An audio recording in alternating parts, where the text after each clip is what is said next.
I sat there stunned, my fork still hovering above my plate as her words settled like ash in the air. Go find a job, we can't keep feeding you. My daughter didn't even look up from her phone.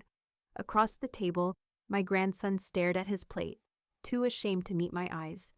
After raising her alone, after paying for her college with my retirement, after folding her laundry in this very kitchen, I had become another mouth to resent. All right, before we dive into this crazy story, do me a favor, subscribe and tell us where you're watching from. The kitchen gleamed like a showroom, marble counters wiped spotless, copper pans hung in precise alignment, not a single thing out of place except Janet Morris. She sat at the far end of the breakfast bar, fork suspended halfway to her mouth as her daughter's words landed with the precision of a slap. Go find a job, Mom, Erica said, not looking up from her phone. We can't keep feeding you. The air between them went sharp and brittle. Across the table, Liam's fork clinked against his plate, his 16-year-old face folding into quiet horror. Janet blinked once. Her eggs had gone cold. Feeding me, she echoed softly, the syllables tasting like dust. Erica sighed, setting down her mimosa. Don't make this dramatic, please. You've been here for months. You've got savings, and you're perfectly capable of doing something. Everyone else in your age group works at least part-time. It's not 1950. Janet's fingers tightened around her napkin. Everyone else in your age group. She used to balance 4 company ledgers at once while raising a child alone. She'd never asked for help until now. I thought we agreed I'd stay through winter, she said, her voice even, almost businesslike. That was before grocery prices went crazy, Erica snapped. And before you started turning down my offers to help you budget. It's not sustainable. Liam's gaze darted from one woman to the other. Mom, Stay out of it, Erica cut him off. The boy sank back, shoulders folding inward. The silence that followed had weight. Janet folded her napkin precisely, laying it beside her empty plate. Of course, she murmured. I wouldn't want to be a burden. Erica exhaled, already checking her phone again. I'm glad you understand. Janet rose slowly, her chair scraping softly against the hardwood. The sunlight poured through the wide kitchen windows, gilding the countertop where she'd spent her mornings folding laundry, where she'd once watched Liam build Lego castles, while Erica scrolled through real estate listings. She carried her plate to the sink, rinsed it, and placed it neatly in the rack. From behind her, Erica said without looking up, You should try the cafe on 5th. They're always hiring older people. It'll keep you busy. Janet didn't reply. Her pulse thudded in her ears like something ancient stirring. Outside, the Idaho air was bright and sharp. Paula Reed was waiting on her porch across the street, cup of coffee in hand and expression already suspicious. You look like someone just insulted your lasagna, Paula said, squinting. Janet forced a smile. Close enough. Paula tilted her head. What happened? Janet hesitated. Words felt slippery. Erica thinks I should get a job, Paula snorted. You had a job, 40 years of one. You practically ran that accounting firm's back end while she was still figuring out shoelaces. Janet gave a thin, polite smile. Children grow up. Some of them only grow older, Paula muttered. She set her mug down on the railing. You don't deserve that, John. You've given her everything. Hell, you paid for her college when your own retirement fund looked like pocket lint. Janet's eyes glistened despite her effort to keep them steady. It's fine. I just need some air. Air won't fix that kind of cruelty.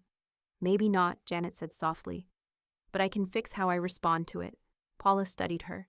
You're planning something. I can see it in your face. Janet didn't answer. That night the house was quiet. Erica and Liam were upstairs. The hum of a shower, the faint click of a door closing. Janet sat at the small desk in the guest room, the one pushed up against the window overlooking the frozen yard.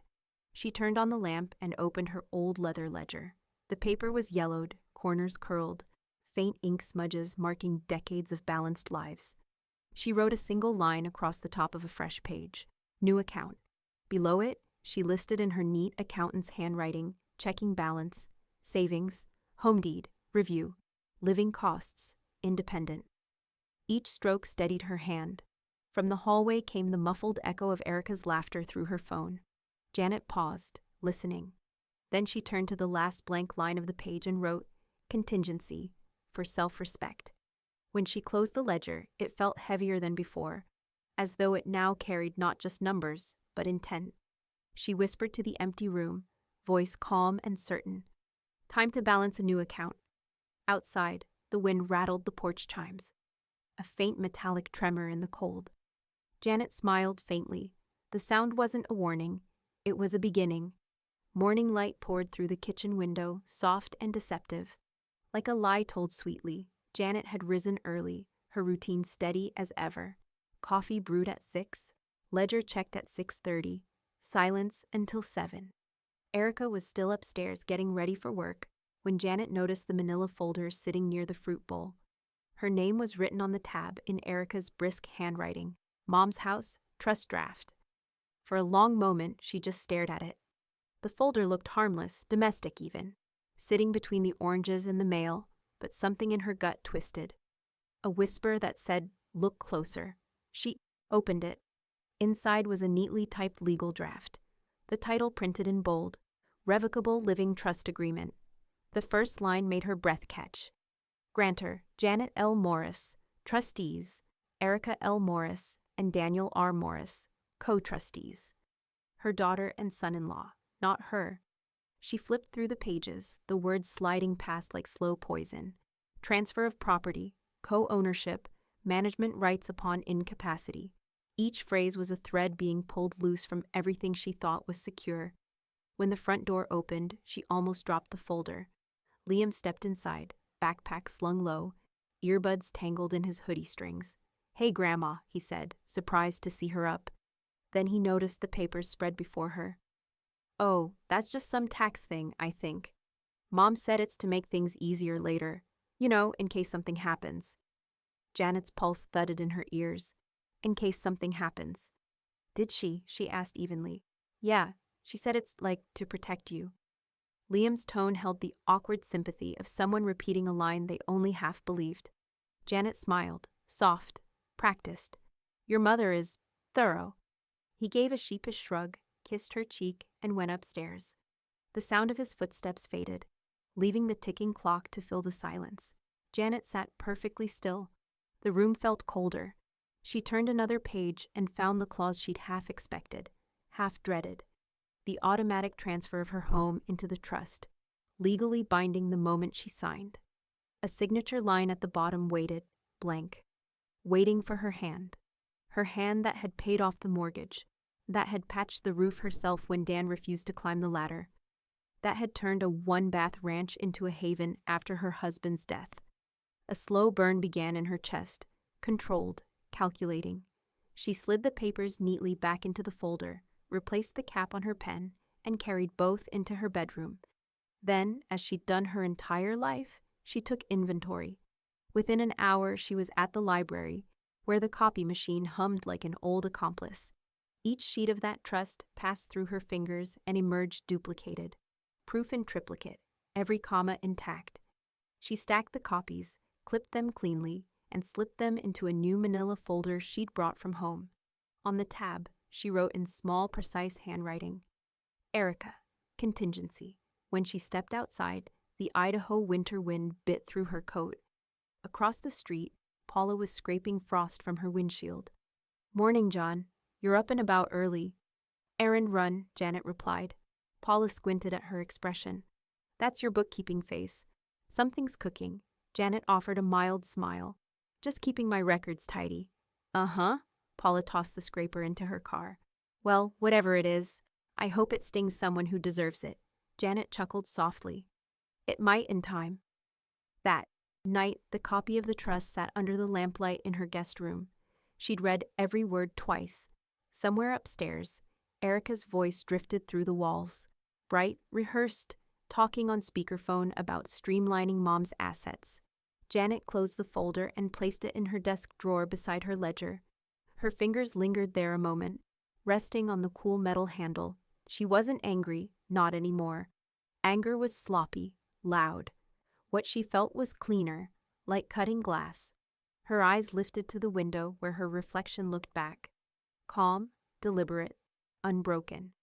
She whispered to it, "You may have built a trust, Erica, but you forgot who taught you what that word means." Outside, The chimes stirred again, silver notes trembling in the cold. And this time, Janet didn't just smile. She planned.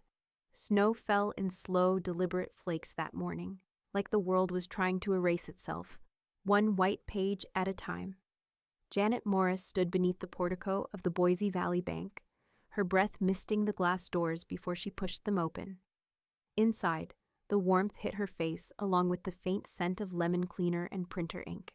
She'd been in this branch hundreds of times before, but today the air felt heavier, charged with quiet purpose.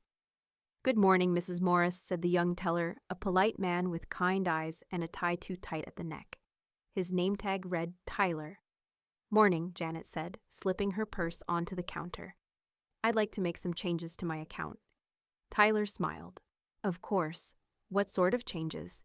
She slid her bank card across the counter, followed by a small folder of documents. "Remove one authorized signer, effective immediately." He blinked, professional composure wavering just a moment as he scanned the name. "Erica L. Morris." "Your daughter?" he asked gently. "My daughter," Janet confirmed, her tone smooth as polished stone. "And before you ask, no, this isn't temporary." Tyler hesitated only long enough to type in a few commands. "Understood. We'll need your signature to revoke her power of access." Janet leaned in, pen steady in hand. The signature she wrote wasn't rushed or shaking. It was clean, elegant, years of balancing other people's accounts distilled into one act of self-defense. When she slid the form back, Tyler's expression carried a trace of respect. "Wise move, Mrs. Morris," he said softly. "It's surprising how often things like this come up." She gave a faint smile. "I imagine it is." As the printer hummed, Janet's eyes wandered across the bank floor. A young couple was opening their first joint account, laughing softly. A man in work boots deposited his paycheck with pride. Money wasn't just paper. It was story, memory, leverage. And today, she was taking hers back. 30 minutes later, she walked out with 2 cashier's checks in her wallet. One to close half of her savings, and another for a new beginning. Across the street, a modest building caught the sunlight through its frosted glass sign. Boise Community Credit Union. Inside, the atmosphere was quieter, simpler. Fewer suits, more flannel.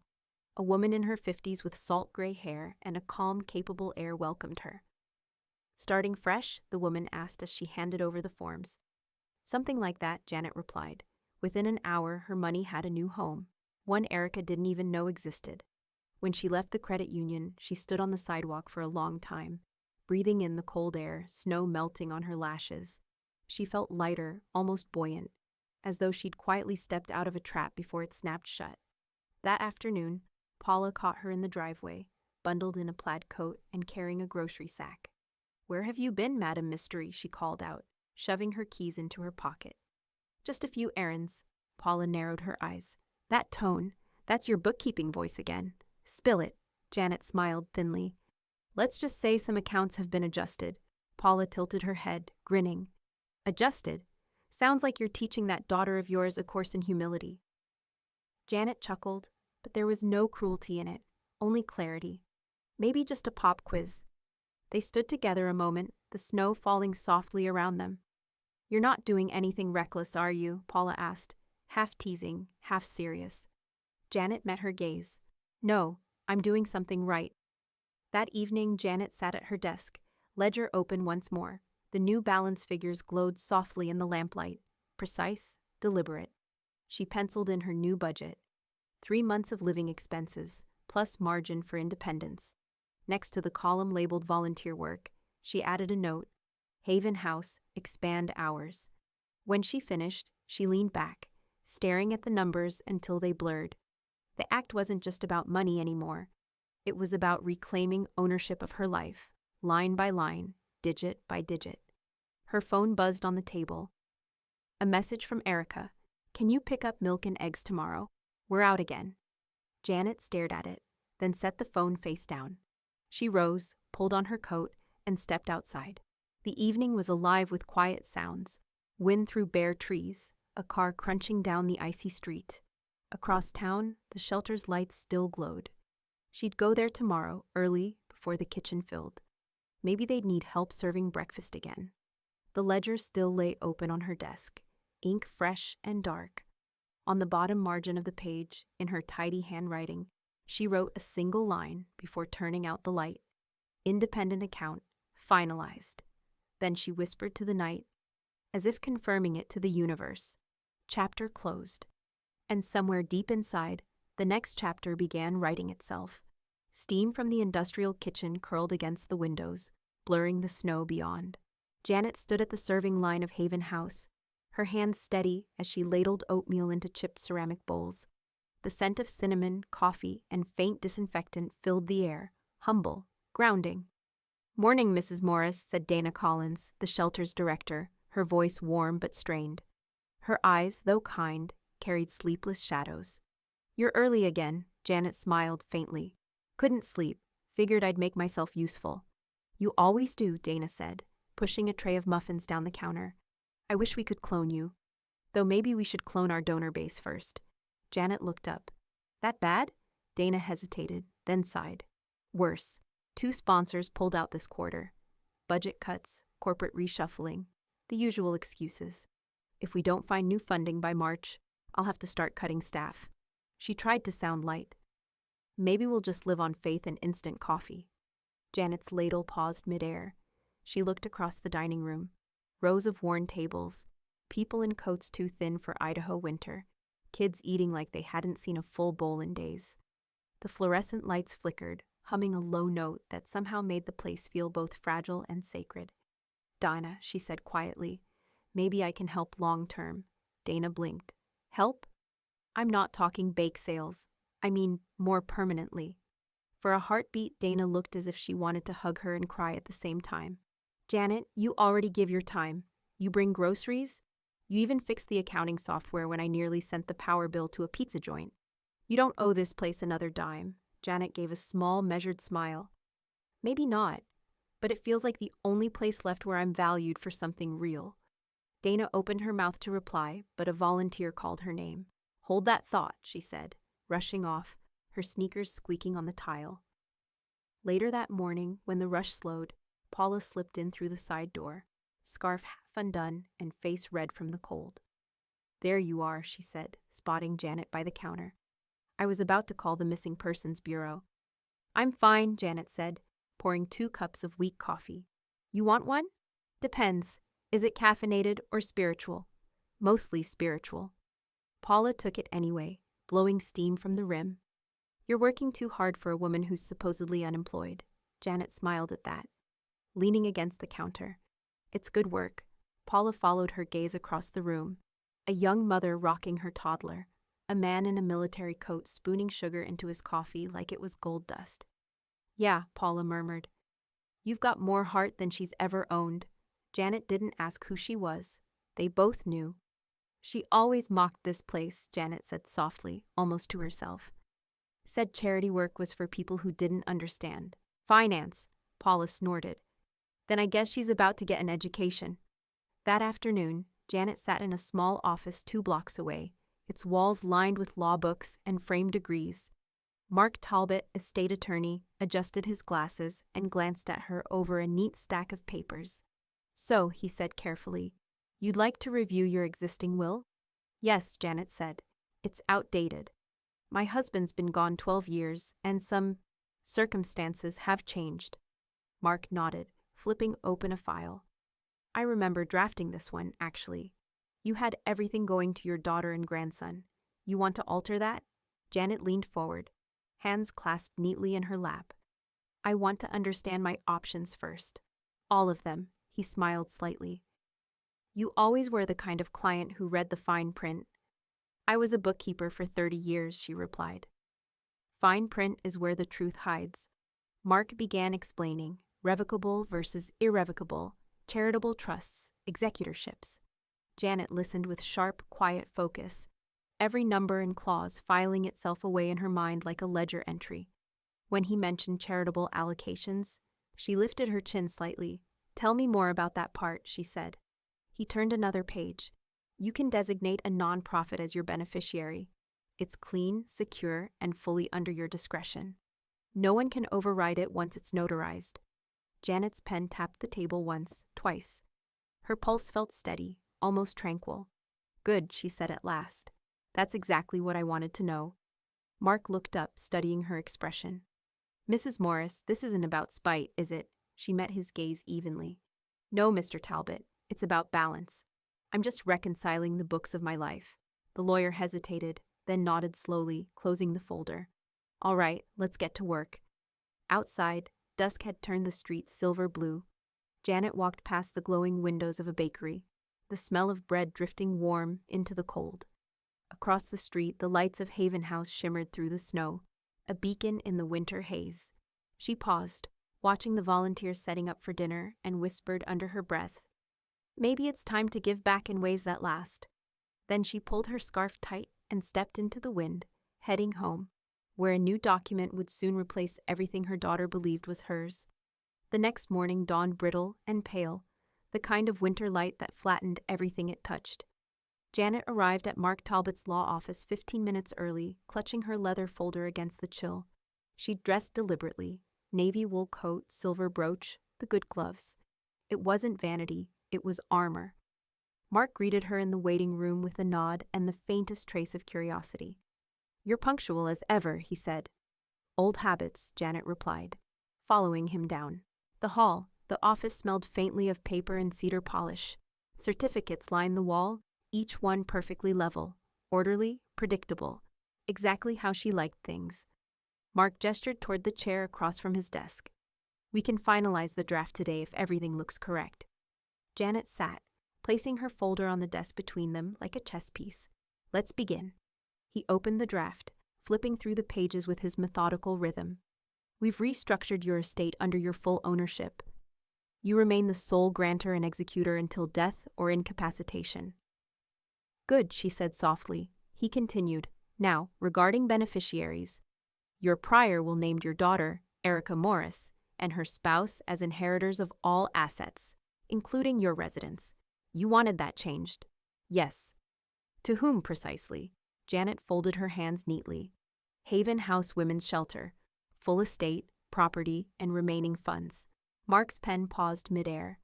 "That's generous. Are you certain?" "I'm not giving," she said. "I'm correcting a ledger." His brows rose slightly, but he didn't question her further. "And your grandson.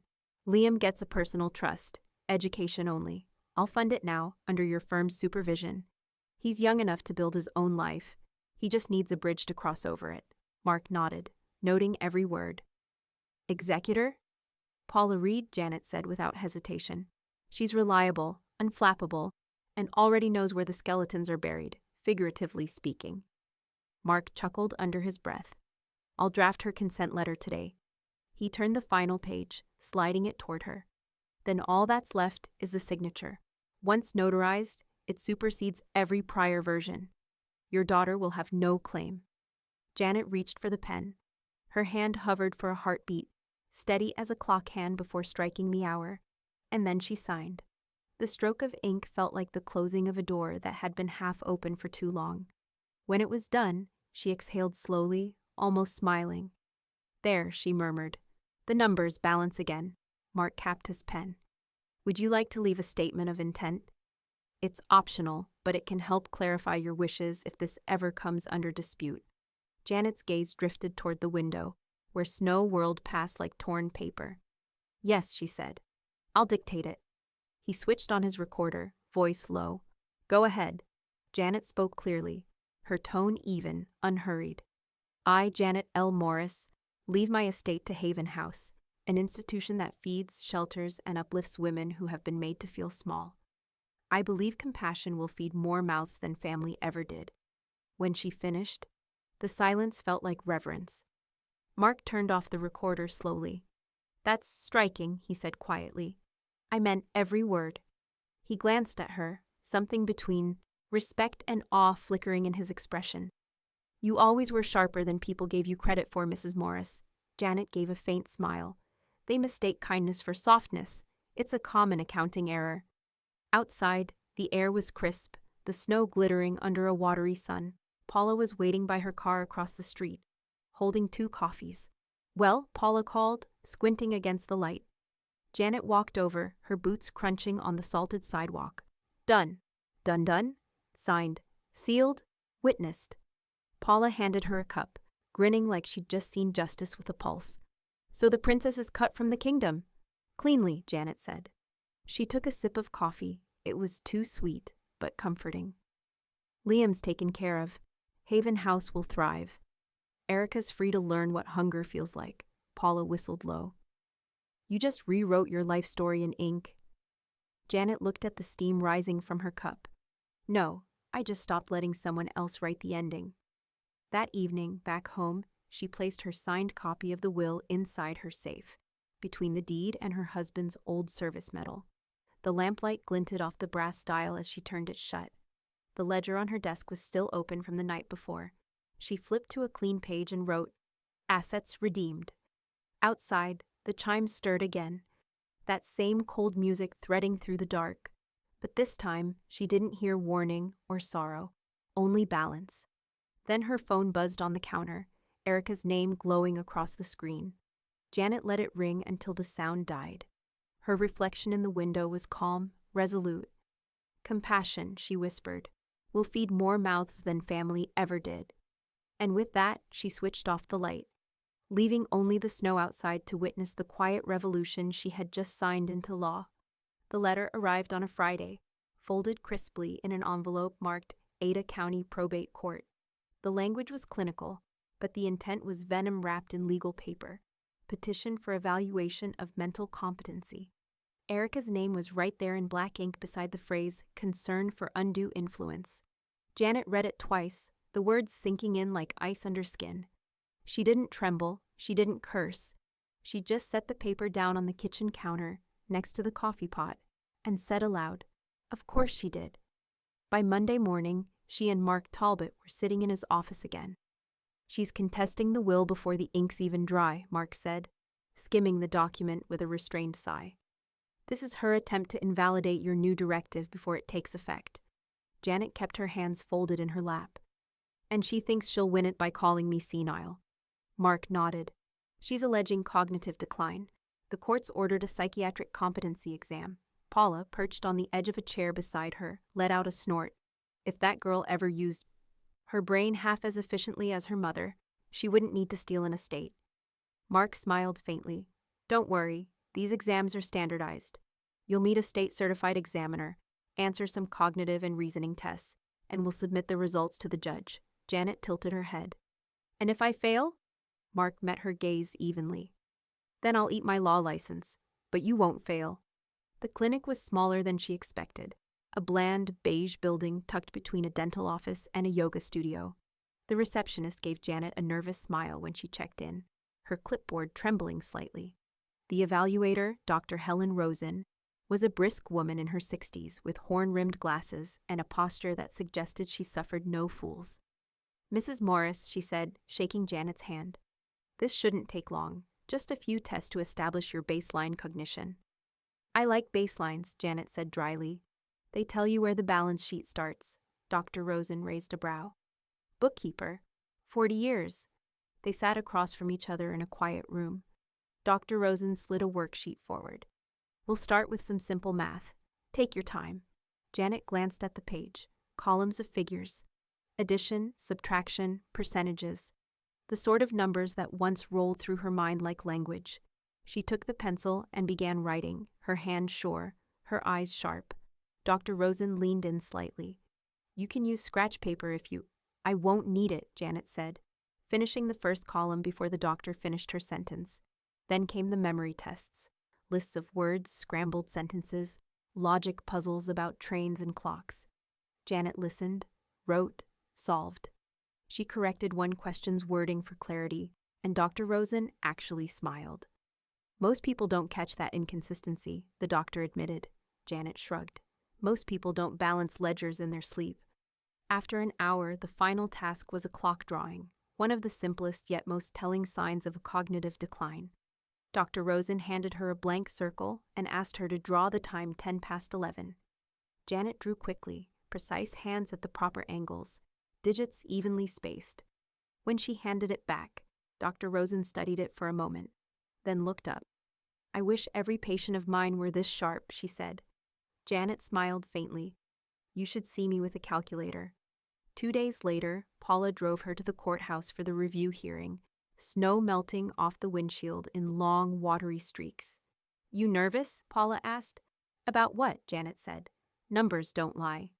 Inside, Judge Wilcox peered down over his glasses as Mark handed over the sealed envelope. Erica sat at the opposite table, her posture rigid, her lawyer whispering something in her ear. When the judge opened the report, he read silently for a few moments, his brows lifting once. Then he cleared his throat. Mrs. Morris has been evaluated by Dr. Helen Rosen, he said. Findings: cognitive function above average for age, logical reasoning intact, memory exceptional. Examiner's recommendation: no cause for concern. Paula's grin widened like sunrise. She leaned over to whisper, top of the class again. Erica's face drained of color. The judge continued, voice steady. Petition for guardianship and mental review is hereby denied. Case dismissed. A gavel struck once, crisp and final. Janet stood, her movements calm, deliberate. She didn't look at her daughter until she reached the aisle. When she did, it wasn't anger that passed between them. It was something colder. Disappointment without return. Outside, the courthouse steps were slick with slush. Paula looped her arm through Janet's as they descended. Well, Paula said, exhaling in triumph, you just turned her trap into your trophy. Janet's smile was small but unshakable. She's running out of ways to underestimate me. They reached the bottom of the steps, and the snow started again, soft, almost gentle. Janet tilted her face to the sky and whispered, Round 1, balance restored. But somewhere deep down, she knew her daughter wasn't finished. Not yet. The thaw came early that February, softening the snow into muddy rivulets that carried away the last trace of winter. But gossip, unlike ice, didn't melt so easily. It began in the cul-de-sac on Alder Ridge Drive. A casual comment over a trash bin. A lowered voice beside the mailbox. Erica had perfected the tone, half concerned, half embarrassed. The kind of voice that made pity sound like compassion. I just worry about her, she told Mrs. Danvers, who was lugging recycling to the curb. She's been forgetting things lately, signing odd papers, volunteering too much if you know what I mean. Mrs. Danvers frowned. Janet? She's always seemed sharp as a tack. Erica sighed dramatically. Oh, she seems fine, but she's declining. I'm dealing with doctors, courts, all that. It's hard watching your own mother slip. The hook was baited. Within days, half the block was whispering. By the time it reached the coffee shop downtown, the story had sprouted legs. Janet Morris, the widow with the tidy ledger books, was losing her mind. It was a Wednesday afternoon when Liam overheard it. He was at the school library, scrolling through his phone, when he caught two classmates whispering near the printers. Isn't your grandma the one who wandered off during that competency test thing? One of them said. Liam froze. What did you just say? The other kid shrugged. My mom said she's getting old, man, like dementia or something. Your mom told Mrs. Wexler at yoga. Liam's jaw tightened. That's a lie. Hey, I didn't. But Liam was already on his feet, heart pounding in his ears. That night, he stormed into the house, dropping his backpack by the stairs. Erica was in the kitchen, swirling a glass of red wine, her phone on speaker. Mom, he said sharply. She turned, startled. What's with the tone? You need to stop talking about Grandma. Erica blinked. Excuse me? I heard what you told people, about her losing it. That's not true. Her expression shifted. Irritation curdled into defensiveness. Sweetheart, I didn't say anything that isn't already public. The court case. The court case you started, Liam's voice cracked with disbelief. She passed every test, Mom. The judge even said so. Erica's cheeks flushed. You're too young to understand how manipulation works. No, I get it, he said coldly. You're the one doing it? For a second, Erica looked like she might slap him. Instead, she set down her wineglass too hard, red streaks bleeding across the counter. Go to your room, she said through clenched teeth. Liam didn't. He turned and walked out the front door instead. 2 days later, Paula showed up at Janet's with a newspaper tucked under her arm and a mischievous gleam in her eye. Guess what just came off my printer? Hot and righteous, she said, waving the paper like a victory flag. Janet raised an eyebrow. What are you up to, Paula? Paula spread the front page across the kitchen table. The headline read, "Local volunteer brings order and hope to Haven House." Below it was a photo of Janet ladling soup, her face calm and dignified, the light catching her silver hair like a halo. Janet's jaw fell open. "You didn't." "Oh, I did," Paula said proudly. "Neighborhood bulletin, circulation, 80 homes and one loudmouth daughter who's about to choke on her own rumor." Janet's laughter came unexpectedly, spilling from her chest like relief she hadn't known she needed.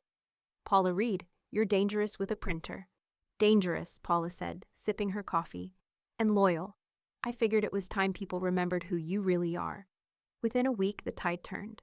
Neighbors who once gave Janet wary looks now stopped her on walks to say they'd read the article.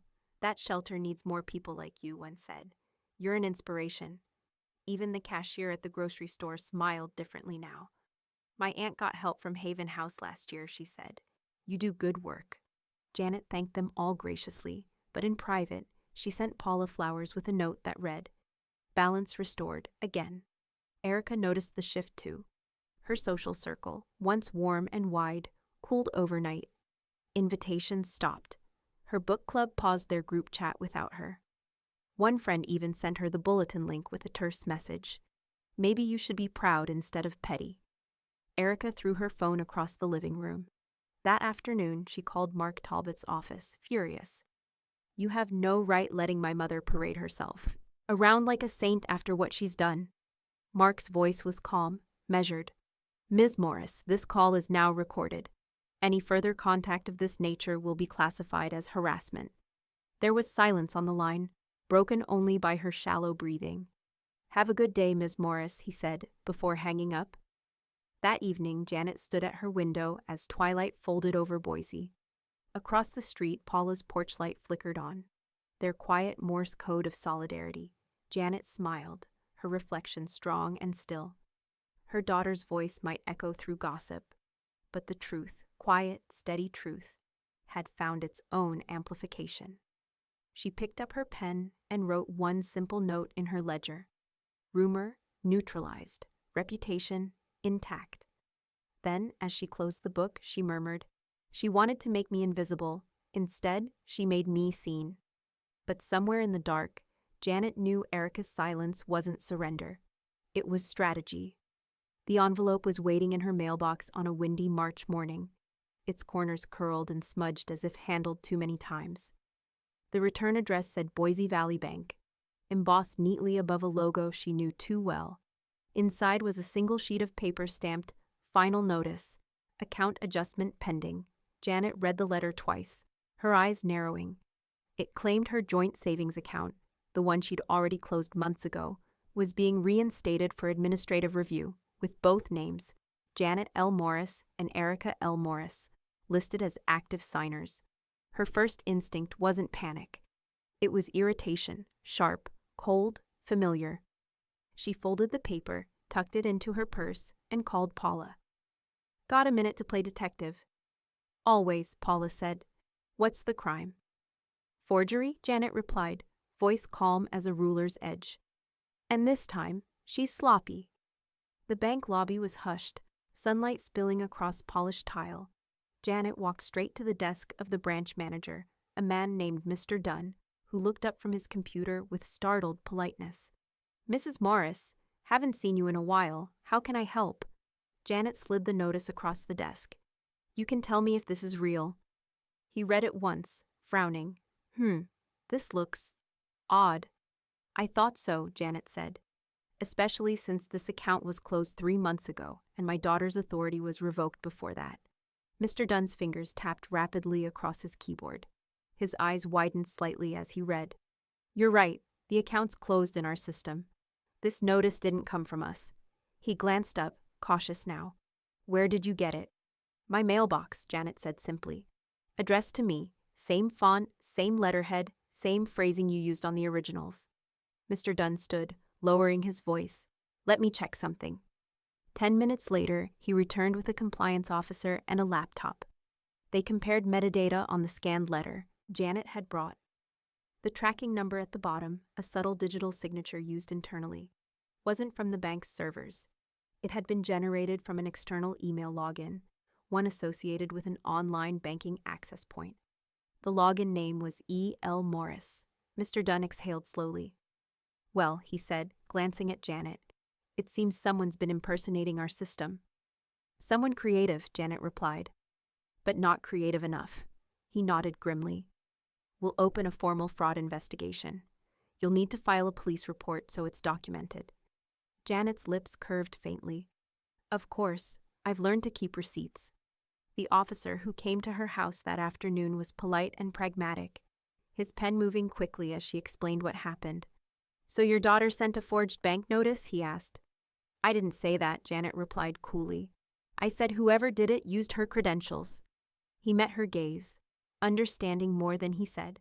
We'll document it, ma'am. If it connects to her, she'll be issued a caution for attempted fraud. It's minor unless she repeats it. But it'll stay on record. Minor for her, Janet murmured. Meaningful for me. When he left, Paula appeared at the door with her usual timing, holding 2 steaming cups of coffee. You look like someone just audited Karma and found it solvent, she said, handing one over. Janet smiled. Let's just say the universe processed a small payment. Paula laughed. I told you, sweetheart, Karma's not a myth. It's bookkeeping in disguise. 2 days later, Janet was back at Haven House, wiping down tables after the breakfast rush. Dana Collins approached her, cheeks flushed with energy and a clipboard in hand. Janet, I've been meaning to ask, how would you feel about helping me with something bigger than soup ladles? Janet looked up, curious. How big? Dana grinned. We're hosting a spring fundraiser. The shelter's board wants to invite the press, some local sponsors, maybe even the mayor. People love your story, Janet. Retired professional giving back, fighting for community resources. You're the perfect face for it. Janet's instinct was to decline, but the thought lingered. Public attention had once terrified her. Now it simply meant truth had witnesses. I'll help, she said finally. Quietly. Dana's smile widened. Quietly powerful. That's your brand, Janet chuckled. Let's hope it's contagious. That evening, she returned home to find a police voicemail confirming the digital trail. Action taken, caution issued, case closed. She sat at her desk, opened her ledger, and added a new line beneath her earlier notes. Forgery attempt, resolved. Balance restored. Then she underlined it twice. The porch chimes rattled softly in the wind, metallic and serene. For the first time in months, Janet allowed herself to lean back, eyes closed, breathing evenly. But even in her calm, she knew this wasn't the end. Erica wouldn't stay quiet, not after public humiliation, not after a legal warning. The fundraiser might have seemed like charity to everyone else, but for Janet, it was something else entirely. A stage. And when the spotlight found her, she intended to use it.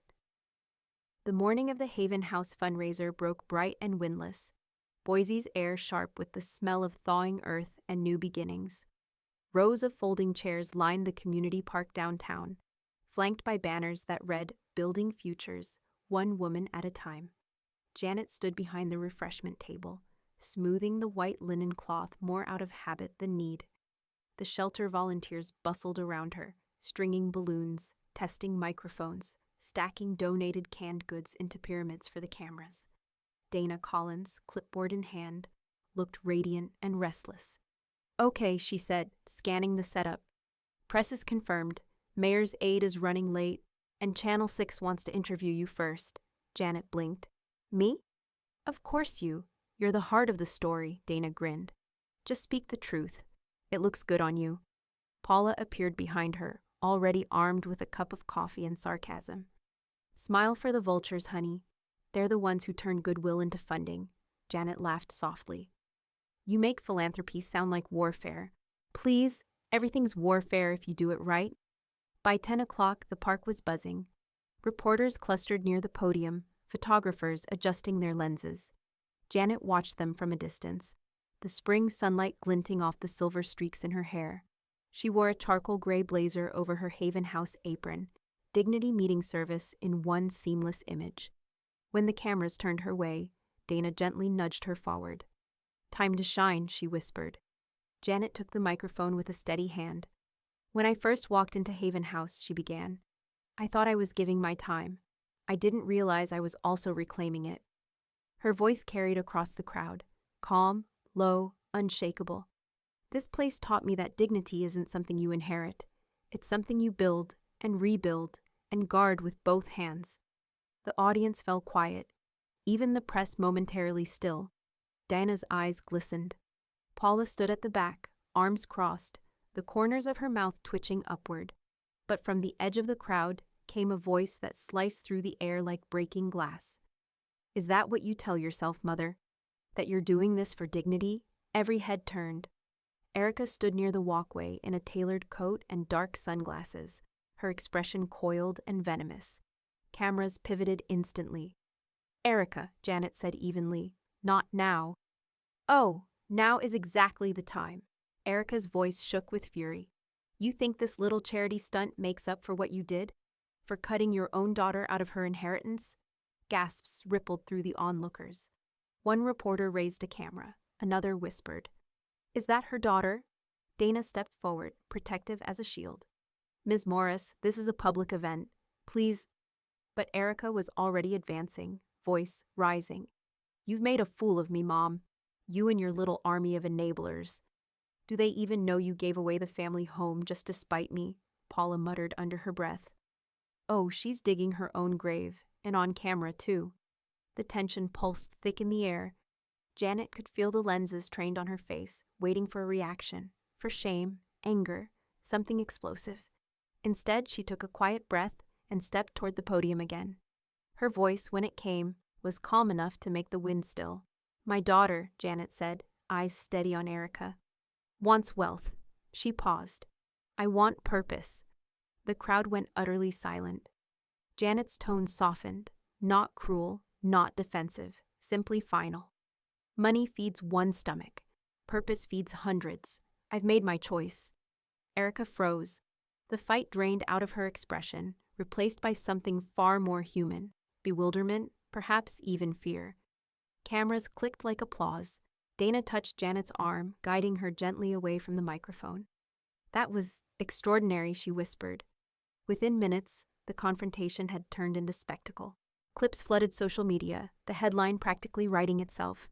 Elderly volunteer confronted by daughter during shelter fundraiser. Her graceful response goes viral. By sunset, Haven House's donation link crashed from traffic. The next morning, Dana's phone buzzed nonstop. Checks from local businesses, pledges from across the state. When she called Janet, her voice trembled with disbelief. We're fully funded, she said. For the year, maybe longer. Janet sat at her kitchen table, coffee steaming beside her ledger. Then it was worth it, she said quietly. Paula dropped by later, waving her phone with glee. You're a sensation. The city council's even talking about issuing a commendation. Courage and community service thought they're calling it. Janet smirked. All I did was tell the truth. Exactly, Paula said. And look what the truth earned you. That evening, Janet stood once more at her window, the chimes whispering outside. The newspaper headline lay open on the counter. From betrayal to benevolence, Boise woman inspires a city. She touched the frame of her late husband's photo and murmured, Looks like the ledger's finally in the black. But even as peace settled in, something in her gut warned her this wasn't the final chapter.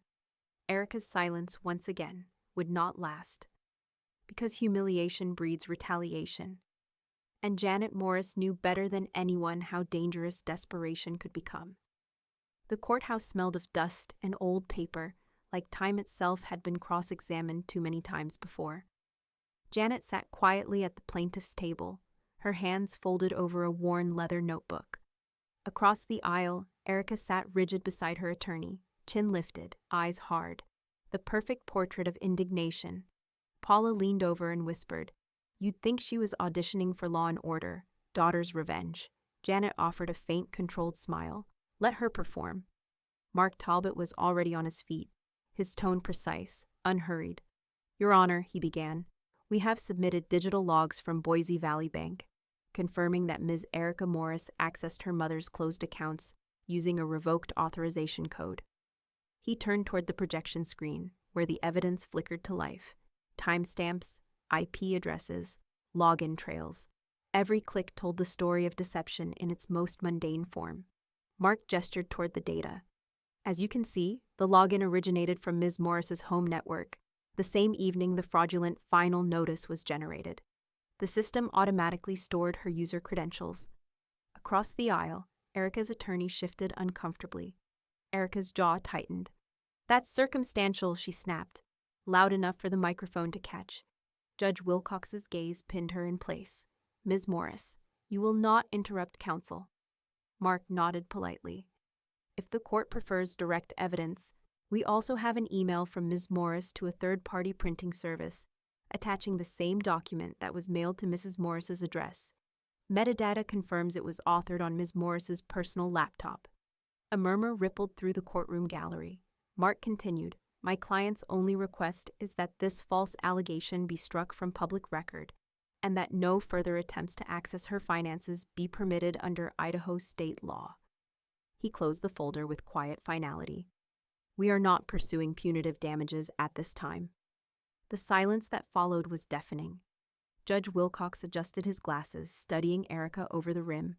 "Ms. Morris, do you have any rebuttal to this evidence?" Her lawyer leaned in, whispering furiously, but Erica pushed him aside and stood. "I was protecting her," she said, voice cracking under strain. "She's old, she's being manipulated, and I—" "Enough," the judge interrupted, the words slicing through her outburst like a gavel itself. "The only person manipulating anyone here appears to be you." Erica froze. Judge Wilcox's tone softened only slightly. "You forged financial correspondence, attempted to reassert control over your mother's assets, and then paraded your grievances publicly. That borders dangerously close to elder exploitation." Gasps echoed across the gallery. Janet didn't move. Wilcox sighed, the weight of disappointment settling in his voice. "You're fortunate your mother is not pressing criminal charges. I strongly recommend you take this opportunity to reflect. This court will dismiss all claims and issue a formal reprimand. If Mrs. Morris consents, we can close this matter after a written apology." Erica's voice faltered.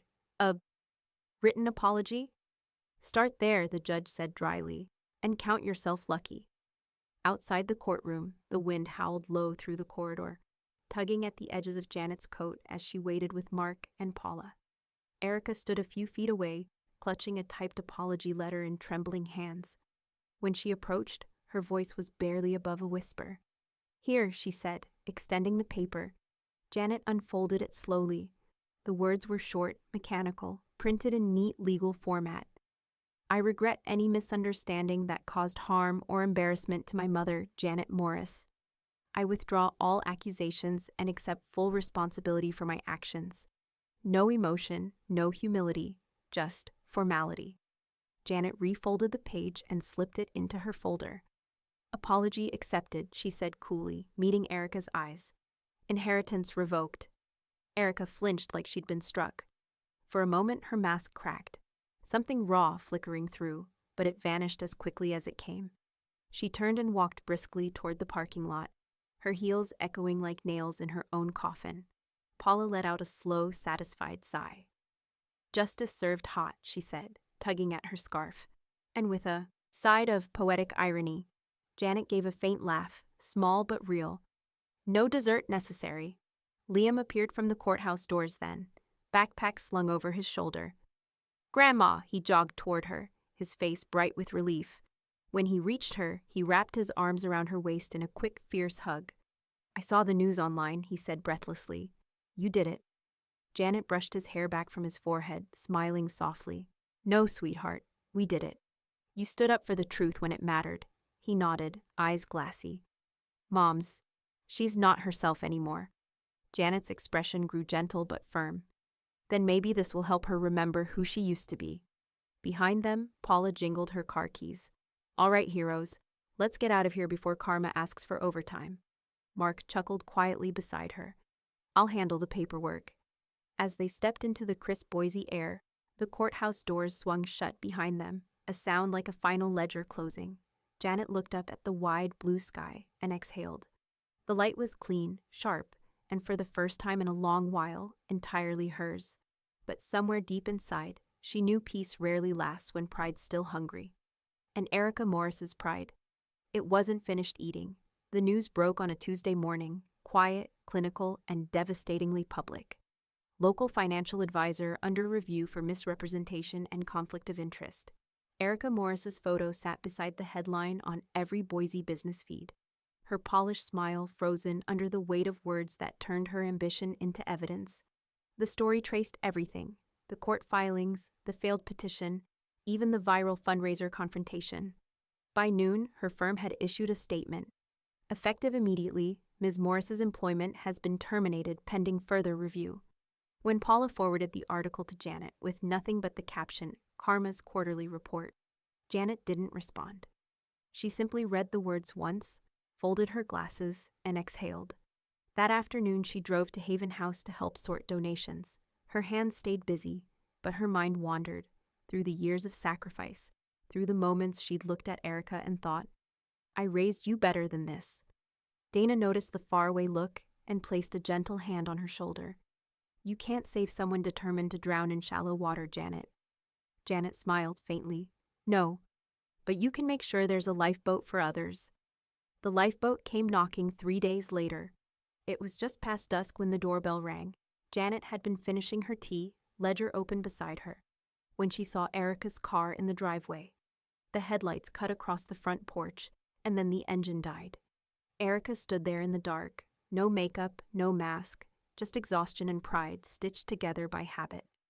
"Mom," she said, her voice fraying at the edges, "I need a place to stay, just for a while." Janet opened the door fully, letting the warm lamplight spill over the threshold. "I see. I can't afford rent right now," Erica continued, eyes darting toward the living room like a trespasser remembering old rooms. "It's temporary, until I figure things out." Janet regarded her daughter for a long, quiet moment. The silence stretched like thread pulled taut. Finally, she said evenly, "There's a shelter across town. They'll help you find work. They helped me find peace." Erica blinked, as if the words were in another language. "You're serious?" "I'm consistent," Janet replied. "You taught me to be." Erica's lips parted, but no sound came. For the first time, the usual fire in her eyes was gone. Only confusion and a glimmer of something like regret. She turned without another word, her footsteps crunching down the icy walkway. From across the street, Paula's porch light flicked on. A curtain shifted. Moments later, Paula appeared at Janet's side, holding a mug of coffee like an offering. "I couldn't help overhearing," she said, not bothering to hide her grin. "Was that what I think it was?" Janet's voice was calm. She came looking for shelter. Paula took a slow sip. "And you sent her to one?" Janet nodded. Paula smirked. "Poetic, huh?" "Poetry," Janet said softly, "is just truth with rhythm." They stood in silence for a while, watching the taillights disappear down the block. 2 weeks later, the house was quieter, but not empty. Liam moved in with a single duffel bag and an apologetic smile. "Mom said she needs space," he explained, eyes downcast. "She does," Janet said gently, ushering him inside. "And so do you." He settled into the guest room that used to be hers. Within days, the house filled with the sounds of teenage life again. Laughter, music leaking from his earbuds, the smell of late-night grilled cheese. One evening, Janet passed his open door and found him studying quietly, his brow furrowed over college prep guides. "Scholarship deadlines are coming," he muttered. "I'm not sure I'll get enough aid." Janet smiled, setting a hand on his shoulder. "Don't worry about that." That night, she sat at her desk and opened the folder labeled Erica, Contingency. The papers inside were neatly organized, each with tabs: Will, Trust, Haven House Allocations. Under the section marked Liam Educational Fund, she wrote in clean, steady ink, Expand balance, full tuition coverage, living stipend optional. When she was done, she closed the folder and placed it back in her safe. A few nights later, Paula dropped by again, carrying a casserole dish. "This house feels different," she said, glancing around. "It's lighter," Janet replied, "like someone opened a window." "Or shut a door," Paula said knowingly. Janet chuckled. "Maybe both." Outside, the wind brushed against the porch chimes, gentle, measured, balanced. Janet looked out into the night, her heart steady but not cold. "She built her ruins," she murmured, almost to herself. "Now maybe she can rebuild something real." Paula handed her a fork. "And if she doesn't?" Then Liam and I will make something better from the rubble. They ate in quiet companionship, the kind that needs no translation. In the distance, thunder rolled low, a warning wrapped in melody. Janet glanced toward the window, her reflection calm but watchful. She had learned enough to know that peace, like accounts, always required maintenance. And somewhere beyond the horizon of their quiet street, Erica Morris was planning her next withdrawal from dignity itself. It came in the middle of an otherwise ordinary morning, one of those serene, predictable hours Janet had begun to cherish. She was trimming basil by the kitchen window when Mark Talbot's name flashed on her phone. "Good morning, Mark," she answered lightly. "You sound like someone about to ruin my coffee." "Afraid so," he said, his tone careful. Erica filed an appeal. "She's claiming your will was signed under coercion." Janet's hand stilled midair. "Coercion? She's arguing you were manipulated by outside parties, namely Paula and Haven House." Janet let out a quiet, disbelieving laugh. "Manipulated? At my age, Mark, the only thing that manipulates me is arthritis." He chuckled softly. "It won't last. I've already set a meeting with opposing counsel this afternoon. We'll squash it before it breathes." The courthouse conference room was all glass and echo, neutral carpet, humming vents, and the subtle chill of legal precision. Across the table, Erica sat beside a new attorney, younger and hungrier than the last, his suit crisp but his eyes anxious. Mark Talbot was the picture of composure. He placed a slim folder in front of him, tapping it once. "Counselor," he said mildly, "before you proceed with this fantasy, I'd like to review a few materials." He opened the folder and began sliding out evidence one piece at a time. First, the will signing, recorded on video at my office. Dated, time-stamped, and witnessed by 2 notaries. He placed a USB drive on the table. Second, copies of phone logs and email correspondence from Mrs. Morris in the weeks prior, confirming she initiated all revisions herself.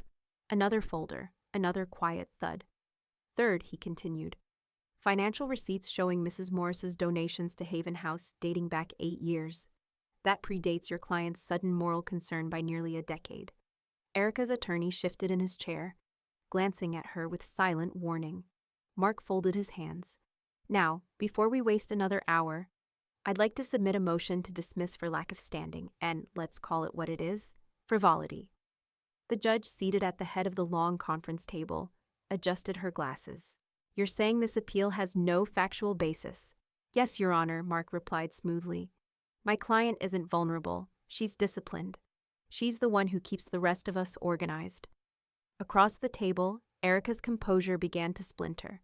"You think she did all this alone?" she demanded. "Look at her, she's 70. You really believe she could orchestrate trust transfers and legal filings without someone whispering in her ear?" Mark didn't flinch. "Yes," he said simply, "because she whispered in mine first." The judge's lips twitched, almost amused. "Do you have any evidence to support this coercion claim, Ms. Morris?" she asked. Erica's attorney fumbled through his briefcase, producing nothing of substance, just hearsay and screenshots of online articles that painted Janet as a public figure. The judge skimmed one, unimpressed. "So your argument is that community respect constitutes manipulation?" A low chuckle rippled through the room from Paula, who sat in the back row, pretending to polish her glasses but clearly savoring every second. "Your Honor," Mark said, rising, "we also have a character witness waiting outside, should the court wish to hear from him." "Proceed," the judge said. Liam entered hesitantly, shoulders squared but eyes steady. He took the oath and sat. "Mr. Morris," Mark said gently, "can you tell the court about your grandmother's state of mind when she updated her will?" Liam nodded. "She was focused, like she always is. She explained everything to me, the reasons, the math, the fairness. She said money should move where it does the most good. That's not manipulation, that's integrity." The judge leaned forward. "And you believe she understood what she was doing?" "Yes, ma'am. She's the smartest person I know." Paula grinned from the back. "Told you," she whispered, to no one in particular. "Kid's got her backbone." When the judge finally ruled, it was with brisk finality.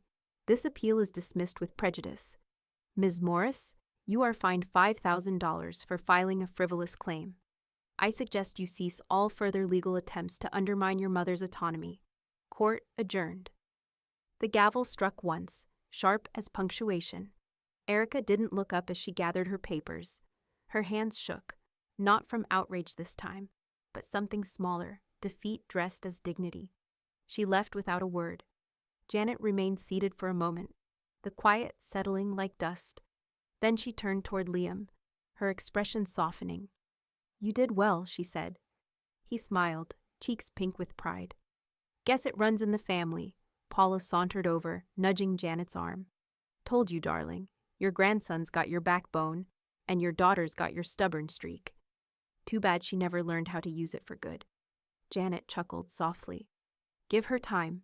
Even broken clocks know the right hour twice a day." They stepped out into the crisp afternoon sun. The courthouse behind them gleamed in glass reflection. Past battles sealed away. Janet exhaled deeply, watching the light spill across the city. "Maybe now," she said, "the account can finally close clean."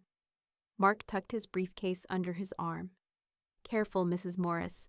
Peace tends to accrue interest." Janet smiled, eyes on the horizon. "Then I'll invest it wisely." But as they walked toward the parking lot, her phone buzzed in her pocket, an unknown number flashing across the screen. She hesitated before answering. "Mrs. Morris," a voice said, cool and official. "This is Dana Collins. You might want to sit down before I tell you what just arrived at Haven House." Janet's grip tightened on the phone. The wind caught the edge of her scarf, snapping it once like a warning. The document from Haven House had arrived by courier. Thick envelope, embossed seal, addressed directly to Janet. For a heartbeat, she'd braced herself for more conflict. But when she slid it open at her kitchen table, the first line disarmed her completely.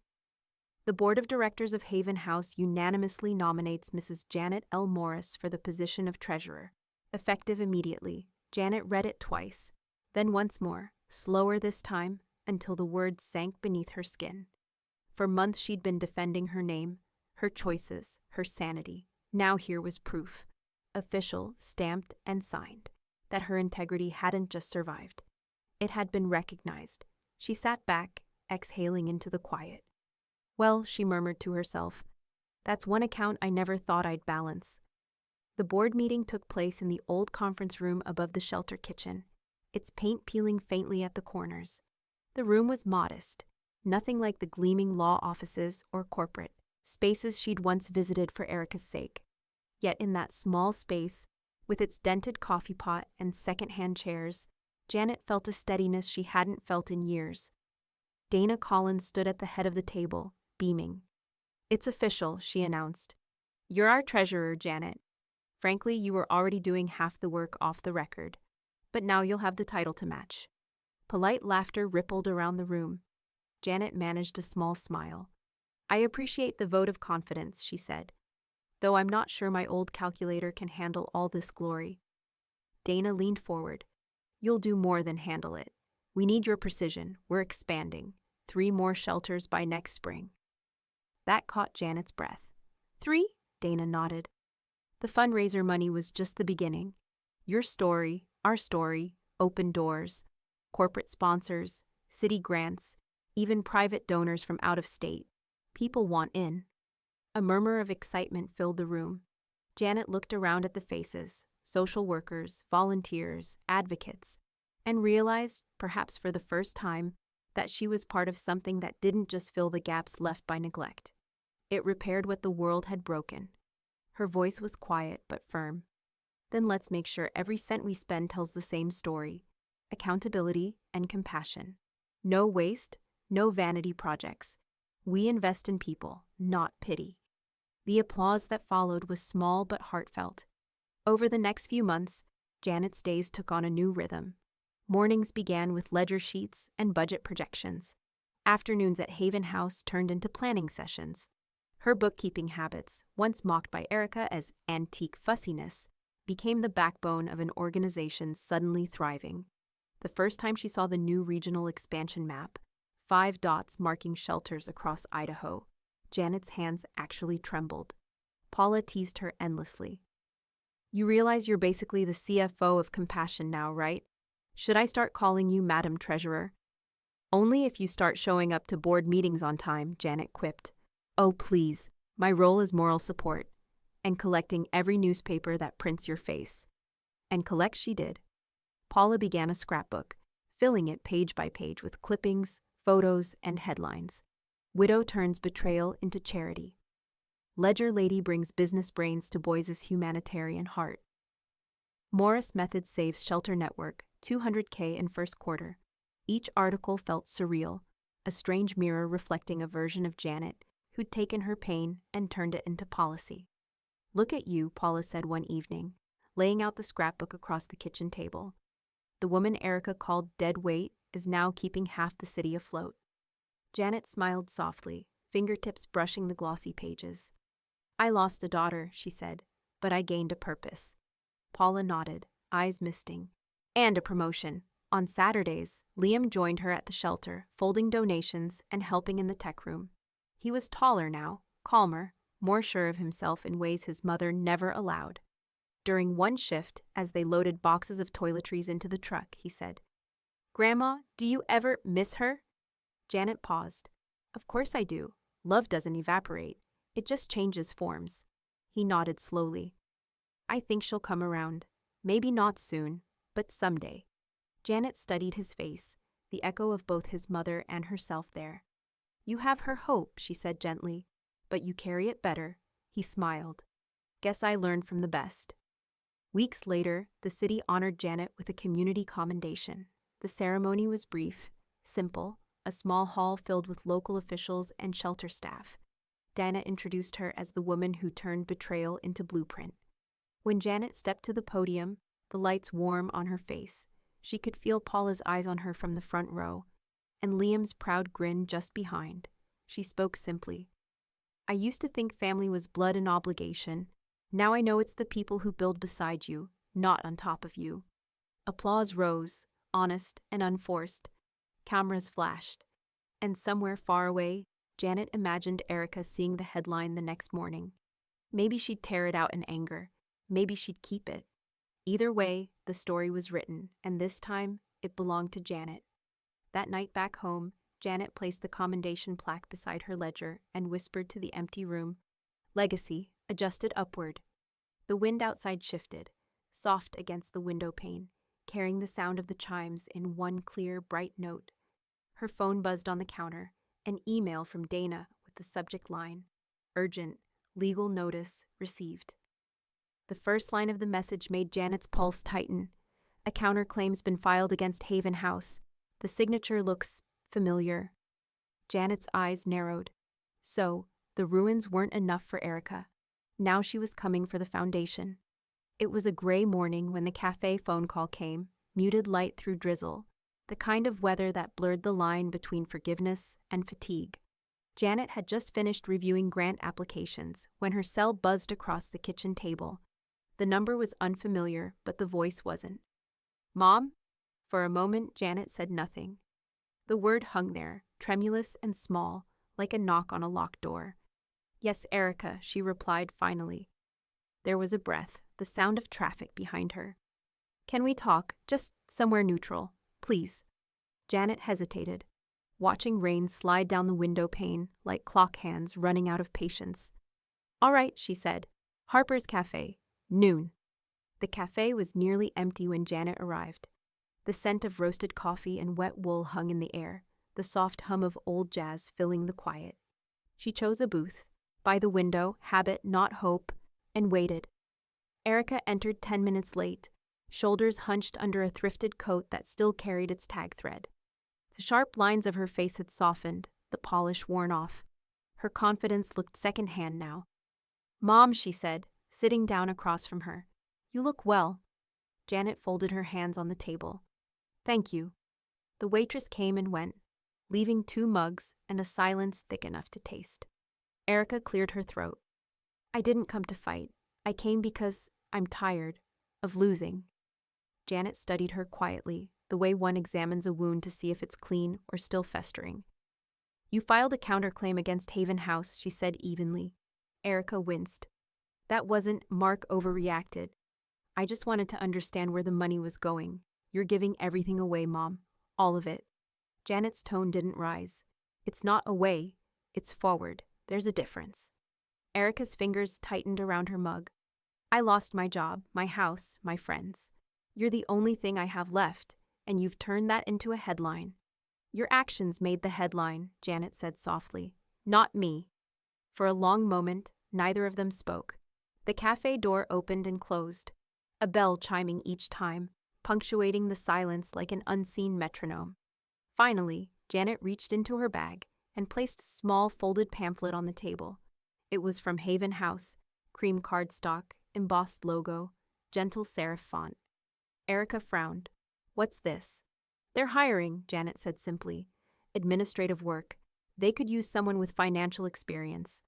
Erica's jaw tightened. You're offering me a job. There? After everything? I'm offering you the same thing they offered me, Janet said. A chance to rebuild with purpose. Erica stared at the pamphlet as if it were written in another language. You can't be serious. They'll help you find work, Janet continued quietly. They helped me find peace. For the first time, Erica's bravado faltered. Her lips parted, but no words came out. The rain outside thickened, the sound of it soft and relentless against the glass. Paula sat at the counter across the room, pretending to read a newspaper but watching like a hawk.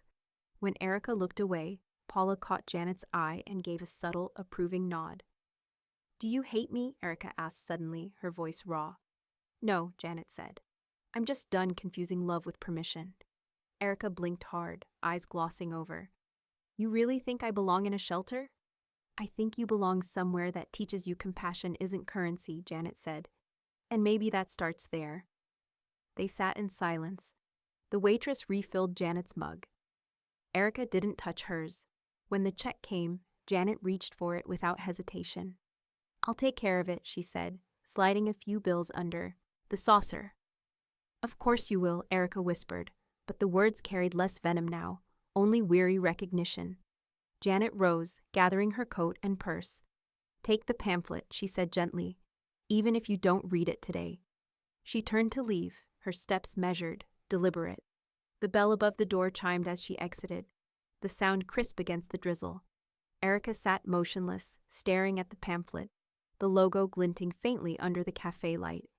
From her corner seat, Paula folded her newspaper, leaving enough cash to cover her own untouched coffee. As she passed Erica's table, she paused just long enough to murmur, Your mother's offering you grace, kid. Don't make her regret it. Then she was gone too, following Janet into the rain. Outside, Janet stood under the awning, breathing in the wet air, her face calm but unreadable. She's still angry, Paula said. I know, Janet replied, but anger means she's still alive. They started down the sidewalk side by side. The street lamps flickered on, one after another, like a quiet applause line following them home. Behind them, through the cafe window, Erica picked up the pamphlet and unfolded it with trembling hands. For a brief moment, her reflection in the glass blurred with Janet's receding silhouette. Two women, bound not by inheritance, but by unfinished grace. And somewhere deep inside, Janet allowed herself one small, impossible hope that the next call she answered wouldn't be about battle, but about beginning. The afternoon sunlight slanted through the blinds of Mark Talbot's office, turning the air into soft gold. A stack of thick legal binders rested on the polished desk between them, each labeled in his precise handwriting, Estate, Morris, Janet L. Mark adjusted his glasses and smiled. Final review day, he said. You've turned a year of battles into a masterclass in structure. Every line's locked, every clause watertight.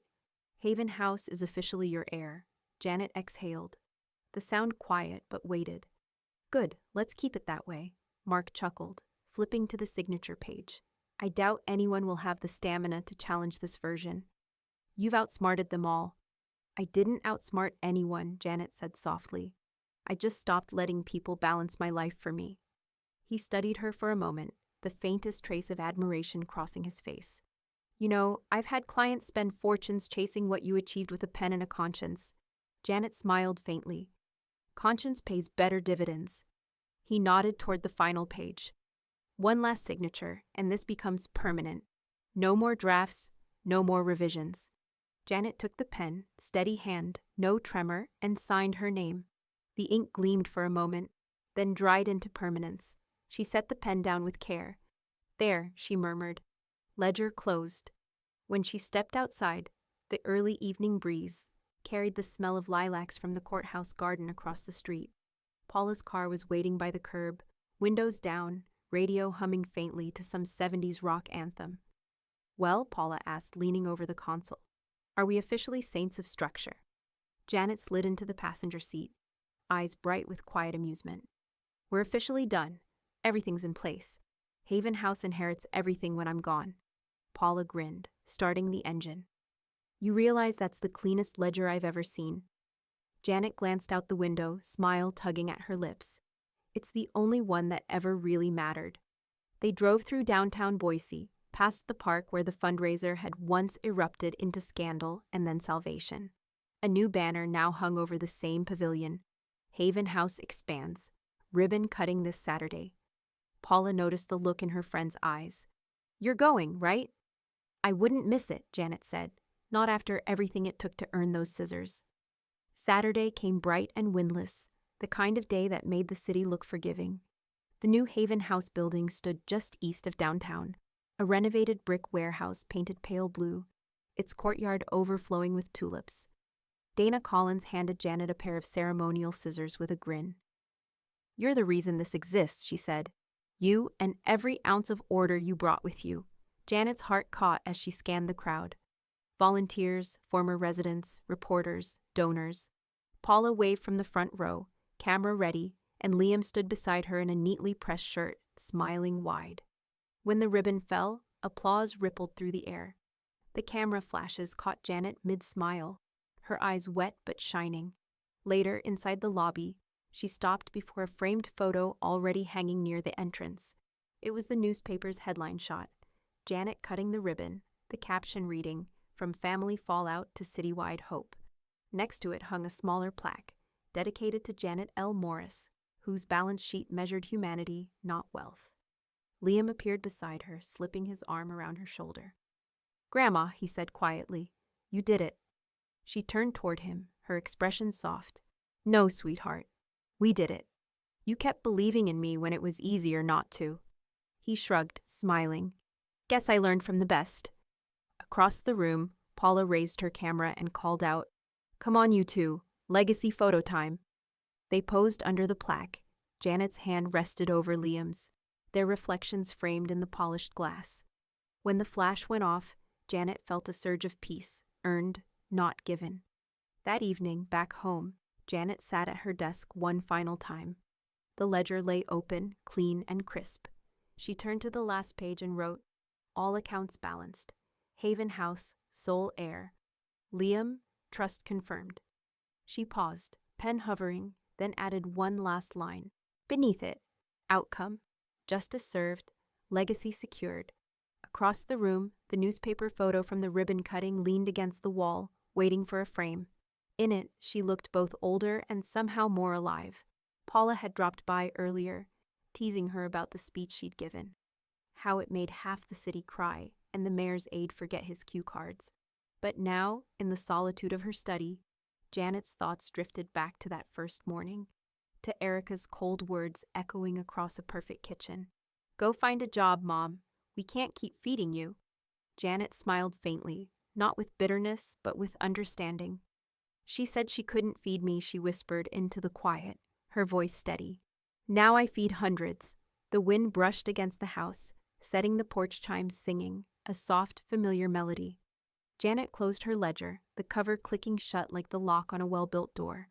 My daughter said, Go find a job, she murmured, her tone serene, resolute. Then, with the faintest smile, she whispered the final words aloud, the culmination of her long, deliberate revenge. So I did one better. I found a legacy she'll never touch.